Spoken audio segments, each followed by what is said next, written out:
Burdon. And I'm Jim Codrington. We're here at First Congregational Church in downtown Atlanta to help them build a youth room. The youth of the church have no place to call their own. A side entrance, which is no longer in use, is just the right size. So over the next 48 hours, with some helping hands from the congregation, we're going to accomplish a divine restoration. It's divine, restoration. It's divine. Oh, what an inspiration. What an inspiration. We're gonna make this work. Make this work.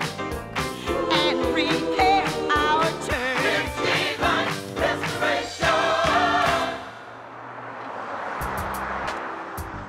First Congregational Church has a history spanning 130 years. The church was heavily involved in the abolitionist movement and later founded a school for ex-slaves. Today, many influential African Americans are part of this congregation, including civil rights leader and former UN Ambassador Andrew Young. The church's challenge is to give its youth a space where they can flourish, a space that invites new youth members in. We'll be restoring 2 rooms. The first room is currently used for storage. It's bland, it has horrible lighting, and there's no door for privacy. The second room is also really boring. The old radiator on the ceiling doesn't work. The storage area under the stairs is poorly designed. And those big outside doors that no one uses are just a waste of space. To learn more about the youth group, I'm talking to Davida McAllister, the youth minister at First Congregational. Tell me about Hip Hop 101. Unfortunately, you would not have been eligible for Hip Hop 101. It was a symposium youth only. Okay. Adults were able to come, but they could not speak, which was hilarious as we started getting into some of the music. But we really dealt with the issues of hip hop, the language, the culture, how hip hop can shape what our young people think about sexuality, and we wanted the church to be a part of that conversation. Right. And the renovation that we're doing downstairs is also part of a larger renovation that you're going to be taking on in this church as well, yeah? Oh yeah, we're right in the middle of the New Legacy campaign, which is a capital campaign to renovate the church. And it is a phenomenal work. We're going to restore the sanctuary, make all these spaces, but our children and youth ministries are the fastest growing ministries in our church. Part of the problem is we have so many children and youth that we started running out of spaces. So through divine restoration, we're having an opportunity to really give them a space today, sort of carve out our own little corner, so when we destroy the rest of the church, the young people already have a space in it. Excellent. The first job I've got the church volunteers doing is cleaning up the 2 rooms and getting rid of the old carpet.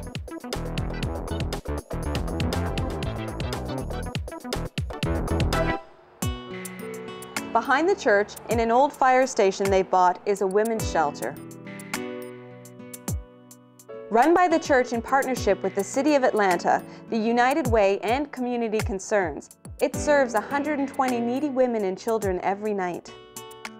First Congregational is very dedicated to helping their community. I'm speaking with Edna Orr, who's the supervisor here at the women's shelter. Edna, tell me, how long has the shelter been open? 3.5 years. And tell me about the profile of the different women who use the service here. We have women here that have college degrees. You have more battered women with children. You have addictions here, lots of addictions. And you have the mentally ill. Mm-hmm. We're getting more and more of seniors this year than ever before. Sometimes they pass away here at the shelter. They don't want to go back home or don't want the loved ones to know where they are. So we're still family. We see them through that end of their life. Any success stories of women who've gone on to find jobs and move out of the shelter? Oh yes, we had quite a few success stories. I had one lady go on to college from here, and her 2 children finished high school here with us here. Last year, I had 5 honor roll students here. Wow. Living here in the shelter. You must become quite close with a lot of the women and children here. Yes, it's family.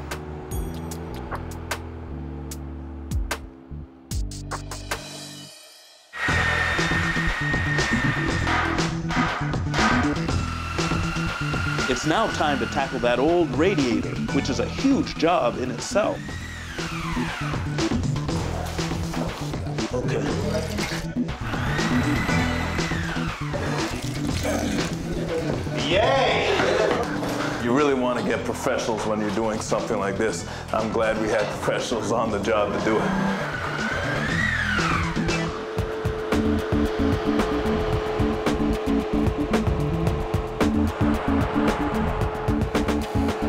This space behind the women's shelter is supposed to be a play area, but it's not much more than an old parking lot. Instead of just painting it, I thought I'd have the asphalt removed and try something else. Hey, Catherine. Oh, hey. What are you doing out here? I was just thinking. Oh, get ready for a million ideas. Listen, the guys were going to repave this area, but I thought it'd be really nice to do something for the women and children of the shelter with this space. Okay, but what? I mean, you need a permit to build something. I know. I got a great idea.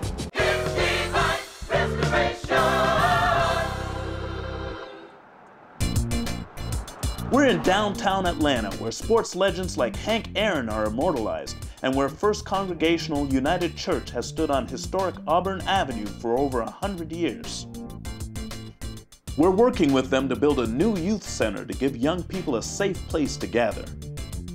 Already we've got 2 rooms cleaned out, the old carpet pulled up, and the huge old radiator taken off the ceiling. Outside in the old parking lot behind the women's shelter, work is going well. We hadn't planned on this extra project, so time will be tight if we want to get all of this done before Sunday service. We brought in some railway ties to frame our space. We're going to fill it with topsoil and lay down some sod on top to finish it off. What a brilliant idea. I mean, there's no better surface than grass for kids to play on. It's going to be like an oasis of green in this concrete jungle.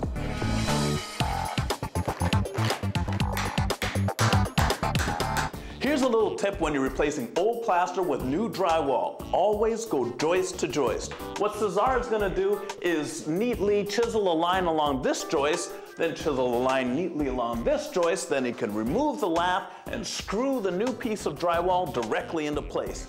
Take it away, Cesar.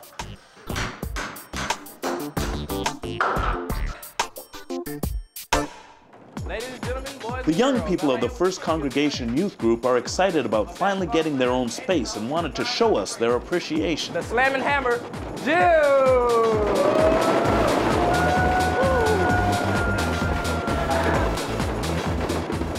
And now, peeps and peepettes, I'd like to bring you the woman who's making it happen, bringing us from raggedy to righteousness. Let me bring to you, Catherine.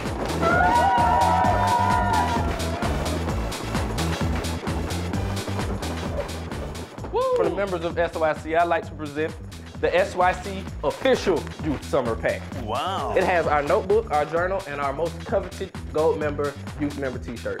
Oh, look at this. All right. Thanks, guys. All right. It's time to start cleaning up the garbage outside. What a great way to let these teens help out. All right, everybody, we got a pile of shingles here. Just taking them around the corner and just pile them up on the other side there. Whoa! All right, guys, good work. Add some skilled labor, and the big job of fixing the ceiling is done. The story of this church has been a central part of African American history. Many of the gorgeous stained glass windows in the sanctuary feature the likenesses of important people in the abolitionist movement. Pastor Dwight Andrews, this church is filled with many influential African Americans. How is it that so many of them have ended up here at this First Congregational Church?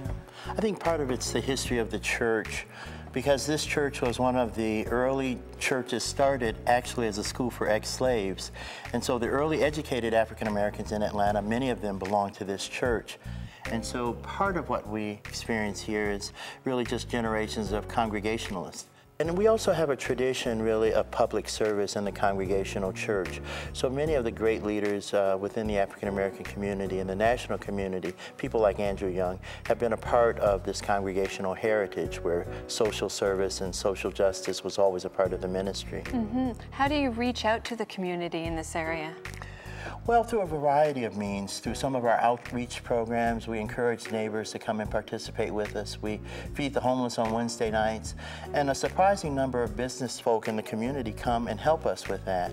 But we also do special performances. We have a jazz festivals program. I play the saxophone, and we get people from all over town to come and hear us do spiritual jazz 2 or 3 times a year. Oh, that's interesting. That brings them in. Right, yeah. And you have a wonderful photo with kids around a fountain that used to be outside of the church. Yes. It's called the Connolly Fountain. And under segregation at the turn of the century, if you were black in Atlanta, you couldn't drink water from a public fountain. And so this was a public fountain where anyone could get a cool drink of water for free. And otherwise, they would have to drink from a horse trough here at the turn of the centuries. And so it was a kind of oasis. And it's been a driving image in our ministries to serve in that way, to serve the needs of the people.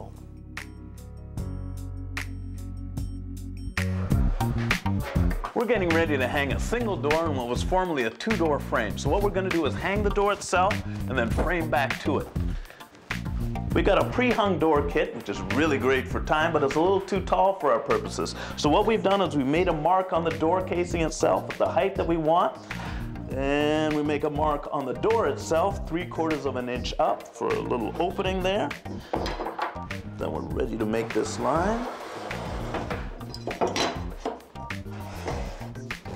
And we're ready to cut.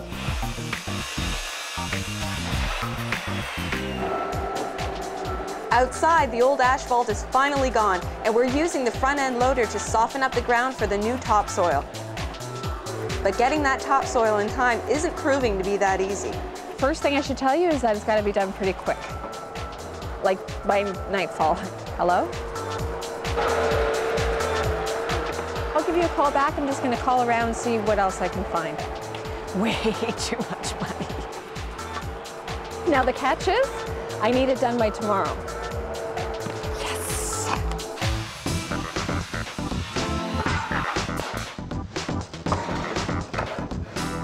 Hey Jim, we're calling it quits for tonight. Isn't there a lot more work to do? Well, we've broken up the asphalt, we broke up the soil underneath, but we need topsoil before we can lay down the sod. So why are you stopping? Because it's dark outside and we can't see anything. But don't worry, it's just a little bit of topsoil. I'm sure it'll be ready by Sunday. I don't know, Catherine. Between your project and this project, we may have bitten off a little too much here.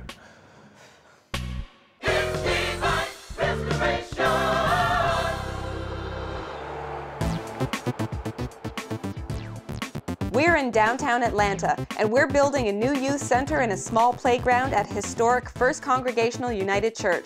It's now day 2, and the ceiling is fixed. The new doors have been assembled. The outside garbage is being cleaned up, and the ground is ready for the new topsoil. Good work. When we ripped off this pedestal, a little piece of the stair came with it. So what Hal had to do was jury rig a little, it's called a bullnose. You need that for the carpet to go around. So that's what you get, improvisation. It's the soul of renovation. The new topsoil has finally arrived and it needs to be leveled, a job I'll leave to the youth group. This gives me a chance to meet with Andrew Young, one of the church's more famous members, and ask him about his early involvement in the civil rights movement. And when we organized the voter registration drive, there ended up being 200 or 300 Ku Klux Klansmen coming out. But my church stood behind me, and we went on and had the voter registration drive, and we worked with the sheriff and the business community to keep the Klan from interfering. Shortly after that, I met Martin Luther King. We needed a place to train people to run voter registration drives. So I went to the church and asked them if we could use one of the church facilities. And they said if you would go down and head the project. So I ended up moving to Atlanta in 1961, joining this church, and working with Martin Luther King around the corner on Auburn Avenue. Wonderful. And so tell me about, how do you marry politics with church, with religion? Well, in this did the two church, there's no relate? problem. The United Church of Christ was very much involved in the anti-slavery movement. And so we were the first church to ordain black clergy. We were the first church to ordain women clergy. We probably were the first church to ordain gay clergy. So we've been a social action, provocative, cutting-edge church from the very beginning, from the time they left England. We believe that we're here on earth to make this earth more reflective of the kingdom of God, to feed the hungry, to clothe the naked, to heal the sick, and to set at liberty those who are oppressed. So the oppressed of the earth are always the people about whom God is most concerned. And we've tried to be that way as a church.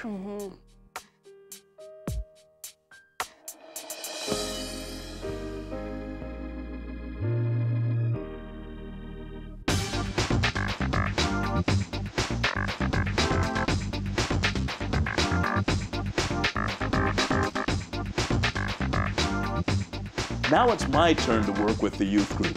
They're great volunteers, and this painting is getting done fast. And a good thing too, there's only 16 hours left before Sunday service. The best part of these projects is watching everyone get involved to help out.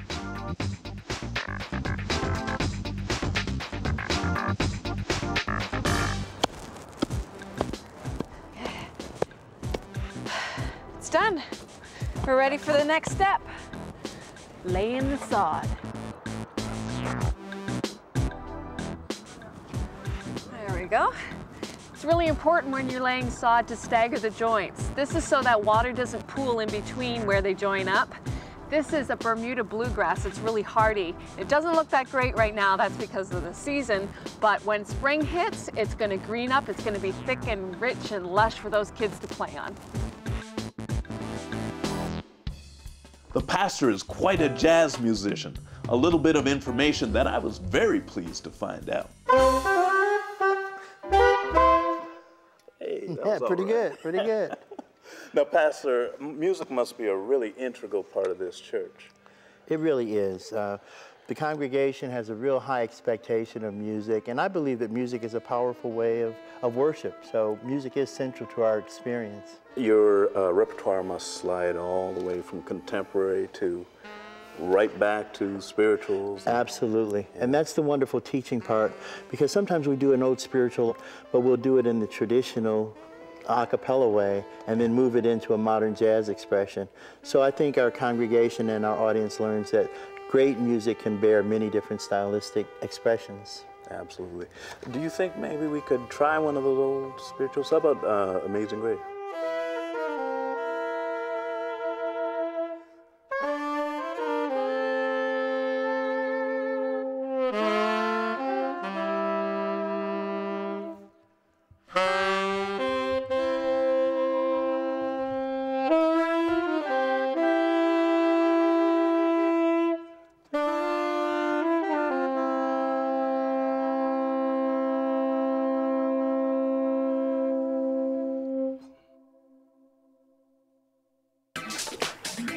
I don't know where Jim is, so I'm glad to get the teens back. They're a fun, hard-working group. Take some piles of that sand here and just spread it all around here so that the guys with the brooms can come and they're gonna pack all of that sand into the cracks, okay? Good job. Just me. You got it. Well, you're doing a good job. Thank you. I take pride in my watering. I can see that. Hey, Catherine. Oh, hey, Jim, where have you been? Oh, I was just jamming with the pastor for a couple minutes. What's happening?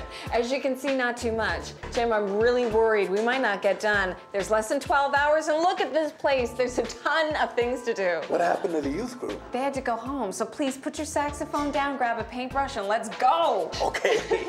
Oh, you know one other thing? Yeah. My project's done. Ooh.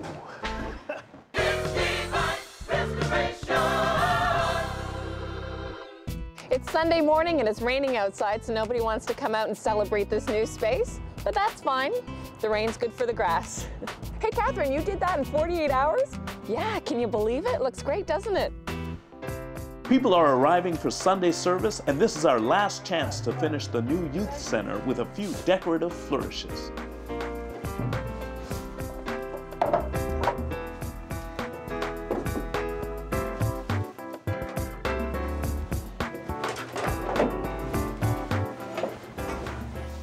calm before the storm. Yeah, wait until the kids see this room. This is as quiet as it's ever gonna get.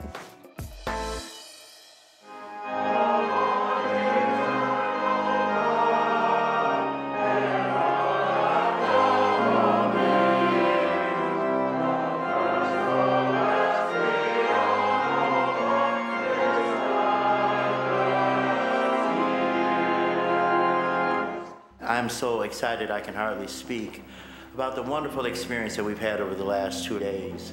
I want to acknowledge our young people who spent considerable amount of time in this, and they have done a great job creating not only a space for themselves, but also by doing a project for the other children. It just makes an important connection. And I want to acknowledge all of the members of the Divine Restoration crew. If you're somewhere in the audience, just wave or something so that we'll know you're there. You need to give these people an applause.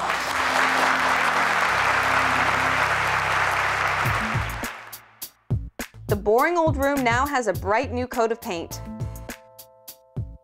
The radiator has been replaced by a new ceiling fan. The door has a new treatment and there's now lots of storage space under the stairs. This will be a great place to hang out. The old open storage area is now private with a new door, lights, curtains, and a couple of new computers so that the teens can do their schoolwork here. Come on in, guys. Come on in. Take a look. I absolutely love it. I had no idea it was going to look this great. This is a drastic transition from that little dark, bland area of just chipping paint. So what do you think, Troy? I think it's great. It's well needed, well deserved. Okay, well, this is the crew. Believe me, if you want something done, this is the crew. Am I right, guys? Oh, yeah. Blessings to you. Thanks, too. man. This is great. Yeah.